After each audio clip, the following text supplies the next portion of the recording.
Sir, ഈ ലോക്സഭാ തെരഞ്ഞെടുപ്പിൽ CPM-ന് കടുത്ത തിരിച്ചടിയാണ് കേരളത്തിൽ കിട്ടിയത്. അപ്പോൾ അതിൻ്റെ വിമർശനങ്ങളൊക്കെ പലരും ഉന്നയിച്ചപ്പോൾ അവർ തെറ്റൊക്കെ തിരുത്തുമെന്ന് നമ്മൾ കരുതി. എന്നാൽ ഇപ്പോൾ TP ചന്ദ്രശേഖരൻ കേസുമായി ബന്ധപ്പെട്ട രണ്ടാം പ്രതി ഉൾപ്പെടെ 3 പേർക്ക് അനധികൃതമായി ഈ ജയിൽ ശിക്ഷ ഇളവ് ചെയ്യാനായിട്ട് CPM ശ്രമം നടത്തുന്നു. അപ്പോൾ ഇതിൽ നിന്നൊന്നും പാർട്ടി പാഠം പഠിച്ചില്ല എന്നാണോ നമ്മൾ മനസ്സിലാക്കേണ്ടത്? പാർട്ടി പാഠം പഠിച്ചിട്ടില്ല എന്ന് മാത്രമല്ല, അവർ മറ്റുള്ളവരെ പഠിപ്പിച്ചുകൊണ്ടിരിക്കുകയാണ്. മുസ്ലിം ലീഗിനെ ഉപദേശിക്കുന്നുണ്ട്, ക്രിസ്ത്യൻ കമ്മ്യൂണിറ്റിയെ ഉപദേശിക്കുന്നുണ്ട്. അപ്പോൾ അവരൊക്കെ ചെയ്ത് തെറ്റായിപ്പോയെന്നുള്ള രീതിയിലാണ് പിണറായി വിജയൻ പറയുന്നത്. പിന്നെ ഈ കമ്മിറ്റി മീറ്റിങ്ങിലൊക്കെ എനിക്ക് തോന്നുന്ന സീതാറാം യെച്ചൂരി കൂടി ഉണ്ടായിരുന്നതുകൊണ്ട് അവിടെ വെച്ച് പറഞ്ഞതൊക്കെ കുറച്ച് ക്ഷമയോടുകൂടി പിണറായി വിജയൻ കേട്ടിരുന്നു. പക്ഷേ അദ്ദേഹം തെറ്റുപറ്റിയാൽ സമ്മതിക്കുന്ന കൂട്ടത്തിലല്ല പിണറായി വിജയൻ. അത് വീണത് വിദ്യാക്കുക എന്നുള്ളതാണ് അദ്ദേഹത്തിൻ്റെ പോളിസി. അപ്പോൾ നമുക്ക് ഇപ്പോൾ അവരുടെ 2-3 തീരുമാനങ്ങൾ ഈ CPM എടുക്കുന്നത് നോക്കിക്കഴിഞ്ഞാൽ അറിയാം. അവരുടെ സാഹചര്യം എന്ന് പറഞ്ഞാൽ from the frying pan to the fire എന്ന് പറയുന്ന പോലെയാണ്. എരുതിയിൽ നിന്നും വറചട്ടിയിൽ നിന്നും എരുതിയിലേക്ക് വീഴുക എന്ന് പറയുമല്ലോ. From the frying pan to the fire എന്ന് പറയും. ആ ഒരു കണ്ടീഷനാണ് കാണുന്നത്. അവരൊന്നും കൂടി വഷളായിക്കൊണ്ടിരിക്കുകയാണെന്ന് എനിക്ക് തോന്നുന്നത്. അപ്പോൾ നമുക്ക് 2-3 സംഭവങ്ങൾ വേണമെങ്കിൽ നമുക്കൊന്ന് പരിശോധിച്ച് നോക്കാം. അപ്പോൾ അറിയാം ഇവർ എങ്ങനെയായാലും നന്നാകാനുള്ള ഒരു പ്ലാൻ വർക്കില്ല എന്ന് തോന്നുന്നു. പിന്നെ എനിക്ക് തോന്നുന്നു പിണറായി വിജയൻ്റെ പോളിസി എന്ന് പറഞ്ഞു കഴിഞ്ഞാൽ ആഫ്റ്റർ മീ ദി ഡെല്യൂജ് എന്ന് പറയും. എനിക്ക് ശേഷം പ്രളയം, എനിക്ക് ശേഷം പ്രളയം എന്നുള്ളതാണ് അദ്ദേഹത്തിൻ്റെ കാഴ്ചപ്പാടെന്ന് എനിക്ക് തോന്നുന്നു. കാരണം നമുക്ക് ഇവിടുത്തെ തന്നെ ഒരു കാര്യം എടുത്താൽ മതി. കേരളത്തിലെ ഇലക്ഷൻ നടന്നല്ലോ, ഈ പാർലമെൻറ്റ് ഇലക്ഷൻ നടന്നു. കേരളത്തിലെ ഇലക്ഷൻ കഴിഞ്ഞ് കഴിഞ്ഞപ്പോൾ പിന്നെ മാർക്സിസ്റ്റ് പാർട്ടി പുറത്തൊന്നും കാര്യമായിട്ടില്ല. അപ്പോൾ അവരുടെ ഒരു സ്റ്റാർ ക്യാമ്പയിനറായിട്ട് ഇറങ്ങാൻ കഴിവുള്ള ഒരാൾ പിണറായി വിജയനാണ്. പക്ഷേ പിണറായി വിജയൻ ആ സമയത്ത് ഇന്ത്യ തന്നെ ഇല്ലായിരുന്നു. അപ്പോൾ അദ്ദേഹത്തിന് എന്താണ് കാഴ്ചപ്പാട്? നമ്മുടെ ഇവിടുത്തെ ഇലക്ഷൻ കഴിഞ്ഞ് അദ്ദേഹത്തിൻ്റെ വഴിക്ക് പോയി. ഇതാണ് ഒരു പ്രശ്നം. അപ്പോൾ അവർക്ക് തന്നെ പാർട്ടിയെ പറ്റി അത്രേ പ്രതീക്ഷയുള്ളൂ എന്നെനിക്ക് തോന്നുന്നു കണ്ടിടത്തോളം കൊണ്ട്. പിന്നെ ഇപ്പോൾ അവർ സ്വീകരിക്കുന്ന ചില നയങ്ങളും നമുക്കൊന്ന് നോക്കാം. ഇപ്പോൾ സാറ് പറഞ്ഞല്ലോ TP ചന്ദ്രശേഖരൻ്റെ കേസ് പറഞ്ഞു. അപ്പോൾ TP ചന്ദ്രശേഖരൻ്റെ കേസ് എന്ന് പറഞ്ഞു കഴിഞ്ഞാൽ കേരളത്തെ ഏറ്റവും അധികം ഷോക്ക് ചെയ്തൊരു സംഭവമാണത്. അഭിപ്രായ വ്യത്യാസമുള്ള ആളെ കൈകാര്യം ചെയ്യാനായിട്ട് എന്തോ സുമോ കൊണ്ടുവരിക, ഇന്നോവ കൊണ്ടുവരിക. ഇന്നോവ കൊണ്ടുവന്നിട്ട് അതുമ്മ മതസൗഹാർദ്ദവും മതേതരത്വവും വിളിച്ചു പറഞ്ഞുകൊണ്ട് മഷാള്ളാന്ന് എഴുതി വയ്ക്കുക. അപ്പം അതൊക്കെയാണ് അന്ന് ചെയ്തത്. കേരളം കണ്ട ഏറ്റവും ക്രൂരമായ രാഷ്ട്രീയ കൊലപാതകം. അതെ. അപ്പോൾ ഈ വണ്ടി കൊണ്ടൊന്ന് ഇടിച്ച് വീഴ്ത്തി കഴിഞ്ഞിട്ട് പിന്നെ 51 വെട്ടൊക്കെ നമുക്കറിയാവുന്ന കാര്യങ്ങളാണല്ലോ. നമുക്ക് കേരളം മുഴുവനും ഇന്നും ആ സംഭവം കേട്ട് കഴിഞ്ഞാൽ ആൾക്കാർക്ക് പീപ്പിൾ ആർ ഷോക്ക്ഡ്. അത് മാത്രമല്ല, അത് കഴിഞ്ഞിട്ടും അവരുടെ തനി സ്വഭാവം കാണിച്ചു. അന്നത്തെ പാർട്ടി സെക്രട്ടറിയോട് ആരോ ചോദിച്ചു, അങ്ങയുടെ അഭിപ്രായം എന്താണ് TP ചന്ദ്രശേഖരൻ്റെ കൊലപാതകത്തെ പറ്റി എന്ന് ചോദിച്ചു കഴിഞ്ഞപ്പോൾ അദ്ദേഹം ഉടനെ പറഞ്ഞത്, നമുക്ക് ചെയ്യേണ്ടത് ഉമ്മൻചാണ്ടിയുടെ ഗുണ്ടയായ PC ജോർജിനെ ലൈ ഡിറ്റക്ടർ ടെസ്റ്റിന് വിധേയമാക്കുക, അതോടുകൂടി എല്ലാ രഹസ്യങ്ങളും പുറത്തു വരുമെന്ന് പറഞ്ഞാണ് അദ്ദേഹം നടന്നത്. അപ്പോൾ ഇതൊക്കെയാണ് രീതികൾ. അപ്പോൾ TP ചന്ദ്രശേഖരൻ്റെ കൊലപാതകം എന്ന് പറഞ്ഞു കഴിഞ്ഞാൽ വഞ്ചനയുടെയും ദുഷ്ടതയുടെയും വൈരാഗ്യത്തിൻ്റെയൊക്കെ ഏറ്റവും നല്ല ഒരു എക്സാമ്പിളാണ്. അപ്പോൾ അതെന്തെങ്കിലും ആവട്ടെ, അതിപ്പോൾ കഴിഞ്ഞു പോയി കുറേ വർഷങ്ങളായി. പക്ഷേ അതിലിപ്പോൾ സംഭവിക്കുന്നത് എന്താണെന്ന് വെച്ച് കഴിഞ്ഞാൽ ഈ ജയിൽ നിയമങ്ങളും ഹൈക്കോടതിയുടെ വിധിയും എല്ലാം ലംഘിച്ച് കാറ്റിൽ പറത്തിയിട്ട് ചിലരെയൊക്കെ അവരിപ്പോൾ ജയിൽ മോചിതരാക്കാനായിട്ട് ശ്രമിക്കുകയാണ്. ഈ കൊലപാതകത്തിലെ മെയിൻ ആൾക്കാർ ഇപ്പോൾ ജയിലിൽ കിടക്കുന്നവർ. അതിലൊരാളുടെ പേര് TK രജീഷ് എന്നാണ്. പിന്നെ ഒരു മുഹമ്മദ് ഷാഫി ഉണ്ട്. പിന്നെ അൺസിജിത്ത്. ഇവരെയൊക്കെ രക്ഷപ്പെടുത്താനായിട്ടാണ് അവർ ശ്രമിക്കുന്നത്. മാത്രമല്ല, ഇവർ ജയിലിൽ കിടന്നപ്പോൾ തന്നെ ഇപ്പോൾ പ്രതിപക്ഷ നേതാവൊക്കെ പറഞ്ഞേക്കുന്നതനുസരിച്ച് 5 സ്റ്റാർ കൺവീനിയൻസ് ആയിരുന്നു. എയർ കണ്ടീഷണർ ഇല്ല എന്നുള്ളത് മാത്രമേ അവർക്കൊരു അസൗകര്യം ഉണ്ടായിരുന്നു. മാത്രമല്ല, അവർ എവിടെ യാത്രയ്ക്ക് പോയി കഴിഞ്ഞാലും ദേ ഗിവൺ VIP ട്രീറ്റ്മെൻറ്റ്. പിന്നെ ഫേവറേറ്റ് ഫുഡ് എന്താണെന്ന് വെച്ച് കഴിഞ്ഞാൽ അത് കൊടുക്കും, ലിക്കർ അല്ലെങ്കിൽ മദ്യം കൊടുക്കും. അപ്പോൾ ഇതൊക്കെയായിരുന്നു അവിടെ കൊടുത്തിരുന്ന ട്രീറ്റ്മെൻറ്റ്.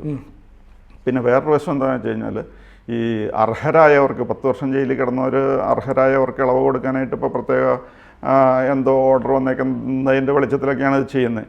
പക്ഷേ ഇവർക്ക് യാതൊരു കാരണവശാലും ഇളവ് നൽകരുതെന്ന് നേരത്തെ തന്നെ ഹൈക്കോടതിയുടെ വിധിയുള്ളതാണ്. ഈ 20 വർഷത്തെ punishment they have to face എന്നുള്ള രീതിയിൽ. കാരണം അത്ര വലിയ കുറ്റമാണ് ചെയ്തിരിക്കുന്നത്.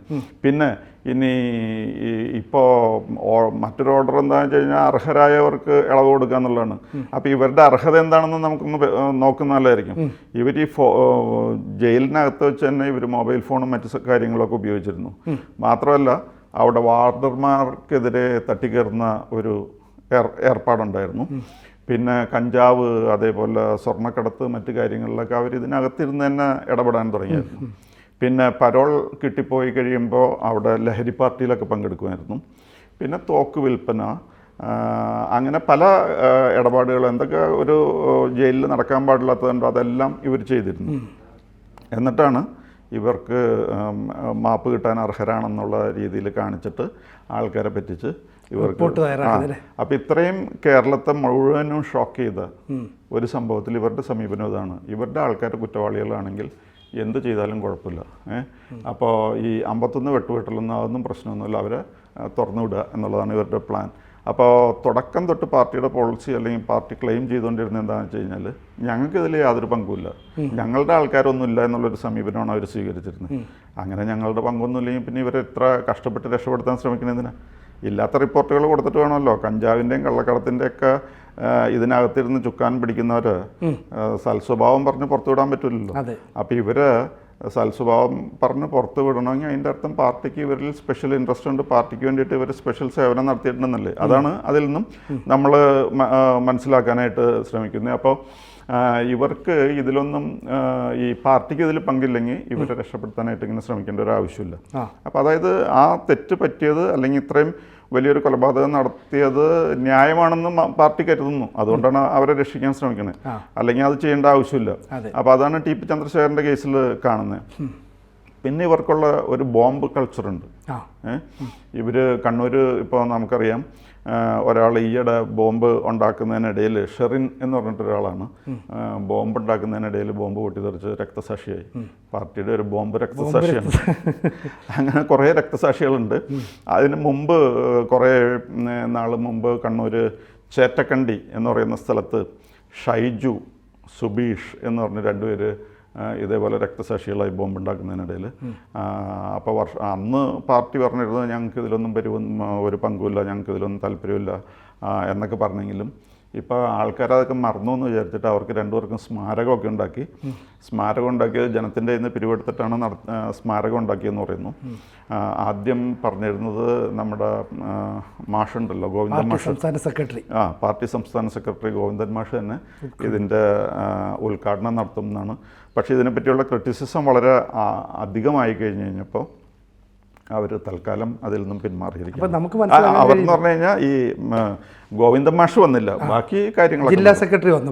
അപ്പോൾ ഇതിൽ നമുക്ക് മനസ്സിലാകുന്നത് ഈ ഏറ്റവും ഒടുവിലുണ്ടായ ബോംബ് സ്ഫോടനത്തിൽ ഒരാൾ മരിച്ചു, 2 പേർക്ക് പരിക്കേറ്റു, ഇവരെല്ലാം CPM-കാരാണ്. അപ്പോൾ ഇവരെ പാർട്ടി സംരക്ഷിച്ചില്ലെങ്കിലോ എന്നുള്ളൊരു പേടി അവർക്കുള്ളത് കൊണ്ട് മുമ്പ് മരിച്ചവരുടെ പേരിലൊരു സ്മാരകം പെട്ടെന്ന് തട്ടിക്കൂട്ടി ഉണ്ടാക്കി, അല്ലേ, ഞങ്ങൾ ഇങ്ങനെയൊക്കെ ചെയ്യുന്നുണ്ട്, ഞങ്ങൾ പ്രൊട്ടക്ട് ചെയ്തോളാം, നിങ്ങൾ അനാവശ്യമായ സത്യമൊന്നും വെളിപ്പെടുത്തരുതെന്ന്. അതെ അതെ അതെ. അപ്പോൾ ഇവരുടെയും ഇപ്പം ഈയിടെ മരിച്ച ഷെറിൻ എന്ന് പറയുന്ന ആൾക്കും അടുത്ത് തന്നെ അധികം വൈകാതെ ഒരു സ്മാരകം വരും, അതും ജനങ്ങളുടെ പൈസ മേടിച്ചായിരിക്കും.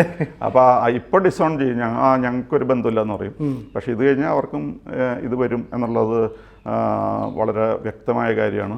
പിന്നെ ഈ ഒരുപക്ഷെ ബോംബ് ഉണ്ടാക്കുന്നതിന് ഇവർ പറയുന്ന ന്യായീകരണം എന്ന് പറഞ്ഞു കഴിഞ്ഞാൽ RSSൽ നിന്ന് മോചനം നേടാനായിട്ടാണ്. RSS ആയിട്ട് ഫൈറ്റ് ചെയ്യണമെങ്കിൽ ബോംബൊക്കെ വേണം എന്നുള്ള പേരിലാണ് ഇത് ഉണ്ടാക്കുന്നത്. പക്ഷേ എന്തായാലും അതിൻ്റെ വിക്ടിംസ് എന്ന് പറയുന്നവർ, ഒന്നാമത്തേത് നിർമ്മിക്കുന്നവർ പലരും ഇങ്ങനെ രക്തസാക്ഷികളാകുന്നുണ്ട്.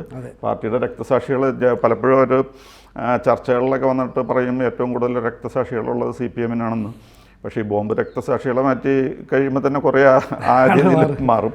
പിന്നെ ഇത് ബോംബ് സൂക്ഷിക്കുന്നവർ, ഈ നിർമ്മിക്കുന്നവർ മാത്രമല്ല സൂക്ഷിച്ച് വയ്ക്കുന്നവർ കുറേ പേര് മരിക്കുന്നുണ്ട്. പിന്നെ കളിച്ച് നടക്കുന്ന കുട്ടികൾ ചിലപ്പോൾ മരിക്കാറുണ്ട്. പിന്നെ വിറക് ശേഖരിക്കാനായിട്ട് പോകുന്നവർ മരിക്കാറുണ്ട്. പിന്നെ പുല്ല് ശേഖരിക്കാൻ പോകുന്നവർക്ക് പറ്റാറുണ്ട്. കാലീനം വയ്ക്കുന്നവർക്ക്, ഇതേപോലത്തെ ഇന്നസെൻ്റ് ആയിട്ടുള്ള ആൾക്കാരാണ് അധികവും മരിക്കുന്നത്. അത് മാത്രമല്ല ഇപ്പോൾ IED, ഇംപ്രോവൈസ്ഡ് എക്സ്പ്ലോസീവ് ഡിവൈസ് എന്നൊക്കെ പറഞ്ഞിട്ട് ഭീകരർ ഉപയോഗിക്കുന്ന സാധനങ്ങളിലേക്ക് വരെ ഇപ്പോൾ ആൾക്കാരുടെ, കണ്ണൂരുള്ള ആൾക്കാരുടെ ശ്രദ്ധ തിരിഞ്ഞ് അതിലും അവർ നല്ല എക്സ്പെർട്ടായി വരുന്നു എന്നാണ് പലരും പറയുന്നത്. അപ്പോൾ അതിലിപ്പോൾ ഈയിടെ സീന എന്ന് പറഞ്ഞിട്ടൊരു പെൺകുട്ടി അതിനെപ്പറ്റി എടുത്തു പറഞ്ഞായിരുന്നു, ഇത് കാട്ടിക്കൂട്ടുന്നത് ഭയങ്കര കഷ്ടമാണെന്നൊക്കെ പറഞ്ഞു. അപ്പോൾ അവിടെ നമ്മുടെ ഷാഫി പറമ്പിലോ മറ്റോ അവിടെ പോയിരുന്നു. അപ്പോൾ അവർ ഈ സീന എന്ന് പറയുന്ന പെൺകുട്ടി ഒന്നും പറയാൻ ഉദ്ദേശിച്ചിരുന്നല്ല, ബൈ ചാൻസ് അവർ തമ്മിൽ കണ്ടുമുട്ടി സംസാരിക്കുന്നതിനിടയിൽ ഈ കാര്യങ്ങളൊക്കെ പറഞ്ഞു. എൻ്റെ ഈ പറമ്പിൽ നിന്ന് തന്നെ 3 ബോംബ് കണ്ടെടുത്തായിരുന്നു, അത് സൂത്രത്തിലെടുത്തിട്ട് പോയി ഇവിടെ ക്ലീൻ ചെയ്യുന്ന സമയത്ത് അപ്പോൾ വാസ്തവത്തിൽ നമ്മൾ അറിയേണ്ടതാണ് 3 ബോംബ് കണ്ടെടുത്തെങ്കിൽ അതെന്ത് കാണിച്ചെന്നുള്ളത് അറിയേണ്ടതാണ്. അതിനെപ്പറ്റി ഒന്നും അറിയാനുമില്ല, കേൾക്കാനുമില്ല. അത് അങ്ങനെ കൊണ്ടുപോയി. പിന്നെ അവരുടെ വീട്ടിൽ ഭീഷണിപ്പെടുത്താനായിട്ട് ചെന്നു. ഭീഷണി എന്ന് പറഞ്ഞാൽ കോംപ്രമൈസ് എന്ന് പറഞ്ഞിട്ടാണ് ചെന്നത്. കോംപ്രമൈസിന് ചെന്ന് കഴിഞ്ഞപ്പോൾ അവർ പറഞ്ഞു, എന്തെന്നാ കോംപ്രമൈസ്, നമ്മൾ വഴക്കൊന്നുമില്ലല്ലോ, നമുക്കൊരു പ്രശ്നമില്ലല്ലോ എന്നൊക്കെ പറഞ്ഞു. പിന്നെ അത് കഴിഞ്ഞപ്പോൾ ഈ വന്നവരിൽ ഒരാൾ സീനയുടെ ബന്ധുവായിരുന്നു. ആ ബന്ധു ഒരു ഗവൺമെൻറ് എംപ്ലോയി ആയിരുന്നു പണ്ട്, പാർട്ടി പ്രവർത്തകനാണ്, വേറൊരാളും കൂടിയാണ് വന്നത്. എന്നിട്ട് ഇങ്ങനെ കോംപ്രമൈസിൻ്റെ എന്താ പ്രശ്നം എന്നൊക്കെ ചോദിച്ചപ്പോൾ അവർ പറഞ്ഞു, ഇതിങ്ങനെ പോയി കഴിഞ്ഞ് കഴിഞ്ഞാൽ മരിച്ചു കഴിഞ്ഞാൽ ഒരാളും ഇടപെടാൻ പോലും വരില്ല എന്നൊക്കെ പറഞ്ഞൊരു ഭീഷണിയുടെ സ്വരമായി അല്ലെ, കോംപ്രമൈസിന്റെ സ്വരം മാറി. ഇപ്പൊ ഇതൊക്കെ CPM വലിയ ബാധിക്കുന്നുണ്ട്. ഇത് ഗൗരവത്തോടെ കേന്ദ്ര നേതൃത്വം കാണുന്നുണ്ടെന്ന് തോന്നുന്നു. ഈ മാസം 29-30 തീയതികളിൽ കേന്ദ്ര കമ്മിറ്റി കൂടുന്നുണ്ട്. അപ്പൊ പിണറായി വിജയൻ എതിരായിട്ടാണ് നിലപാട് സ്വീകരിക്കുക. അപ്പൊ യെച്ചൂരിയുടെ അടുത്ത് ചോദിച്ചിരുന്നു പിണറായി വിജയനെതിരെ നിലപാട് സ്വീകരിക്കും. അപ്പൊ വരട്ടെ, കേന്ദ്ര കമ്മിറ്റി കൂടട്ടെ എന്നാണല്ലോ പറയുന്നത്. അതിൽ നിന്ന് എന്തെങ്കിലും നമുക്ക് വായിക്കാം? അത് യെച്ചൂരിയൊക്കെ എന്ന് പറഞ്ഞു കഴിഞ്ഞാൽ ഈ മാർക്സിസ്റ്റ് പാർട്ടിക്ക് ഫണ്ട് കിട്ടുന്നത് കേരളത്തിൽ നിന്നാണ്. പിന്നെ മാർക്സിസ്റ്റ് പാർട്ടിക്ക് ഒരു സ്റ്റേറ്റ് ഗവൺമെൻറ് ഉള്ളത് കേരളത്തിലാണ്. അതുകൊണ്ടൊക്കെ യെച്ചൂരിക്ക് ഇവരുടെ കുറേ ഔദാര്യം നോക്കി നിൽക്കേണ്ടി വരുന്നുണ്ട്. അതുകൊണ്ട് കേരളത്തിൽ നിന്ന് എന്ത് പറഞ്ഞു കഴിഞ്ഞാലും കേൾക്കുന്നൊരവസ്ഥയായിരുന്നു. പിണറായി വിജയൻ പറയുന്നതിനപ്പുറം പറയാൻ അദ്ദേഹത്തിന് കഴിയുമായിരുന്നില്ല. കാരണം കയ്യിൽ കാശുണ്ടെങ്കിലല്ലേ ഈ കാര്യങ്ങൾ നടക്കുള്ളൂ. അതുകൊണ്ട് പക്ഷേ ഇപ്പോൾ അദ്ദേഹത്തിനും കുറച്ചൊരു ധൈര്യം വെച്ച പോലെയുണ്ട്. കാരണം ഈ സ്റ്റേറ്റ് കമ്മിറ്റി കൂടിക്കഴിഞ്ഞപ്പോൾ തന്നെ ഭയങ്കരമായിട്ട് പിണറായി വിജയനെ പറ്റി എല്ലാവരും വിമർശിച്ചായിരുന്നു ആ മീറ്റിങ്ങിൽ. അതൊരിക്കലും സംഭവിക്കാത്തൊരു കാര്യമാണ്. അതങ്ങനെ സംഭവിക്കാനുള്ള കാരണം എന്താണെന്ന് വെച്ച് കഴിഞ്ഞാൽ തുടക്കത്തിൽ തന്നെ ഈ മീറ്റിംഗ് തുടങ്ങിയപ്പോൾ തന്നെ സീതാറാം യെച്ചൂരി പറഞ്ഞായിരുന്നു, കേരളത്തിൽ നിന്ന് ഞങ്ങൾക്ക് വലിയ പ്രതീക്ഷയായിരുന്നു, പക്ഷേ ഒരു സീറ്റാണ് കിട്ടിയത്, ഇത് വളരെ നിരാശാജനകമായി പോയി എന്ന് പറഞ്ഞ് അങ്ങനെ ഒരു ഇൻട്രൊഡക്ഷനിൽ തന്നെ പറഞ്ഞതുകൊണ്ടാണ് ബാക്കിയുള്ളവർക്ക് അത്രയും ധൈര്യം വന്നത്. പക്ഷേ പറഞ്ഞു തുടങ്ങി കഴിഞ്ഞപ്പോൾ എല്ലാവരും പറയാൻ തുടങ്ങി. കാരണം ഈ മാർക്സിസ്റ്റ് പാർട്ടി എന്ന് പറഞ്ഞു കഴിഞ്ഞാൽ നേതാവ് പറയുന്നതിനപ്പുറം അവർക്കൊന്നുമില്ല. ഇപ്പം ഇദ്ദേഹം സർവശക്തനെ പോലെയാണ് കാണപ്പെട്ടിരുന്നത്. അതുകൊണ്ട് അദ്ദേഹത്തിനെതിരെ തിരുവായ്ക്ക് എതിർവായില്ല എന്നുള്ളൊരു കണ്ടീഷനായിരുന്നു. അതൊക്കെ പതുക്കെ മാറി വരുന്നു. മാത്രമല്ല സീതാറാം യെച്ചൂരി ആയാലും ബാക്കിയുള്ള നേതാക്കന്മാരായാലും തക്കം കിട്ടിക്കഴിഞ്ഞാൽ നോക്കിയിരിക്കുകയാണ്. കാരണം എത്രയോ പേര് മന്ത്രിമാരായിരുന്നവരാണ്, മറ്റ് സ്ഥാനങ്ങളുണ്ടായിരുന്നവരാണ്, അവരെയൊക്കെ ഒഴിവാക്കിയിട്ടാണല്ലോ ഇദ്ദേഹം ഇപ്പോൾ സർവശക്തനായിട്ടിരിക്കുന്നത്. പക്ഷേ ചാൻസ് കിട്ടുമ്പോൾ they are biding their time. അവർ കാത്തിരിക്കുകയാണ്. ആരെങ്കിലുമൊക്കെ തക്ക സമയം കിട്ടുമ്പോൾ, പ്രത്യേകിച്ച് സെൻട്രൽ നിന്നും കൂടിയുള്ള സപ്പോർട്ട് കിട്ടിക്കഴിഞ്ഞാൽ ആക്രമിക്കാനായിട്ട് തയ്യാറാവും. അപ്പോൾ ഇതാണിപ്പോൾ ഇവിടെ സംഭവിക്കുന്നത്. പിന്നെ ഏറ്റവും ഇവിടെ കേരളത്തിലെ ആൾക്കാരെ വിഷമിപ്പിച്ചിരുന്ന കേരളയിലാണ്. ഇപ്പോൾ ആ കേരളയിൽ ഏറ്റെടുക്കാൻ പോവാണ് എന്ന് പറഞ്ഞാൽ അത് അനദർ പ്രൂഫ് അതായത് ഈ ആൾക്കാരുടെ വികാരം അവർക്കൊരു പ്രശ്നമല്ല. ഞാൻ നേരത്തെ പറഞ്ഞല്ലോ, ഇപ്പം നമുക്ക് ഈ വരികൾക്കിടയിൽ നിന്ന് വായിച്ചെടുക്കാൻ പറ്റുന്നത് താൻ തെറ്റ് തിരുത്താൻ തയ്യാറല്ലെന്ന് പിണറായി അങ്ങ് പ്രഖ്യാപിക്കുക. അതെ. അല്ലെങ്കിൽ അതിൻ്റെ കൺക്ലൂഷൻ എത്രയേ ഉള്ളൂ, ആഫ്റ്റർ മീ ദി ഡെല്യൂജ്, എനിക്ക് ശേഷം പ്രളയം. അതാണ് അദ്ദേഹത്തിൻ്റെ പ്ലാൻ. ആ പ്ലാനിലാണ് ആളിപ്പോൾ പോയിക്കൊണ്ടിരിക്കുന്നത്.